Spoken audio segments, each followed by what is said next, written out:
বিবাহিতরা দিনের বেলায় স্ত্রীর সাথে মেলামেশা করতে চাইলে করতে পারে, কিন্তু রমাদানে দিনের বেলায় খেতে মনে চায় কিন্তু আমরা খাই। এটা এমন এক বরকতের মাস যে মাসে আমরা নিজেদের নাফসের উপর নিয়ন্ত্রণ প্রতিষ্ঠা করি। সারা বছর নাফস আমাদেরকে নিয়ন্ত্রণ করে, আর রমাদানে আমরা নাফসকে নিয়ন্ত্রণ করি। কথা বুঝতেছেন? সারা বছর নাফস আমাদেরকে নিয়ন্ত্রণ করে। এই যে এখন আমার খেতে মনে চাইলে যে খেজুর রাখা, আমি খেজুর খেতে পারবো, নাটস আছে, বাদাম খেতে পারি। খাইতে মন চাইলে পানি, আমার রুহুটা চায়, আমার নাফসটা খেতে চায়, আমি খেতে পারি, পান করতে পারি।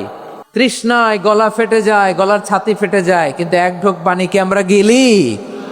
বিবাহিতরা দিনের বেলা স্ত্রীর সাথে কি মেলামেশায় যায় না? তার মানে সারা বছর নফস আমাদেরকে নিয়ন্ত্রণ করে, আর রমাদানে এই নফসের উপর আমরা নিয়ন্ত্রণ প্রতিষ্ঠা করি। নফসের লাগাম আমরা রমাদানে টেনে ধরে, চিল্লায় বলেন ঠিক কি না? এজন্য আমার প্রিয় ভাইয়েরা, নফসের উপর নিয়ন্ত্রণ নিতে চাইলে রমাদানের রোজার কোনো বিকল্প নাই। এটা এমন মাস যে মাসের ফজিলতেরও কোনো শেষ নাই। এই মাসকে বলা হয় দ্য মান্থ অফ হোপ। এটা আশা জাগানিয়া মাস। রমজানের কথা শুনলে আশা জাগে না হৃদয়ে? হ্যাঁ, ইদা জা রমাদান ফুতিহাত আবওয়াবুস সামা ওয়া গুল্লিকাত আবওয়াবু জাহান্নাম ওয়া সুফিদাতিশ শায়াতিন। রমাদান আসলে আকাশের দরজাগুলো খুলে দেওয়া হয়, মানে জান্নাতের। জাহান্নামের দরজাগুলোকে লক করে দেওয়া হয়, শয়তানকে চেইন আপ করা হয়। ইবাদত করলে শুধু করতেই মনে চায়, চিল্লায় বলেন না সুবহানাল্লাহ। রমজানে ইবাদতে যেই মজা পাওয়া যায়, সারা বছর অন্য কোনো মাসে এই মজা আপনি পান?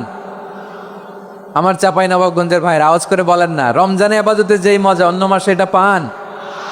কারণ রমজানে ইবাদত করলে সওয়াবও বেশি, ইবাদতের একটা পরিবেশ থাকে, ঠিক কিনা বলেন? অন্য মাসে ইবাদত করলে এর সওয়াব পাওয়া যায় গাণিতিক হারে, রমজানে ইবাদত করলে সওয়াব বাড়তে থাকে জ্যামিতিক হারে। সুবহানাল্লাহ কইবেন না? অন্য মাসে সওয়াব বাড়ে গাণিতিক হারে, রমাদানে ইবাদত করলে সওয়াব বাড়ে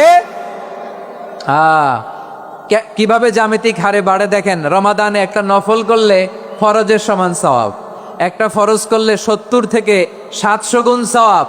রমজানে ওমরা করলে হজের সমান সওয়াব। সুবহানাল্লাহ নাই?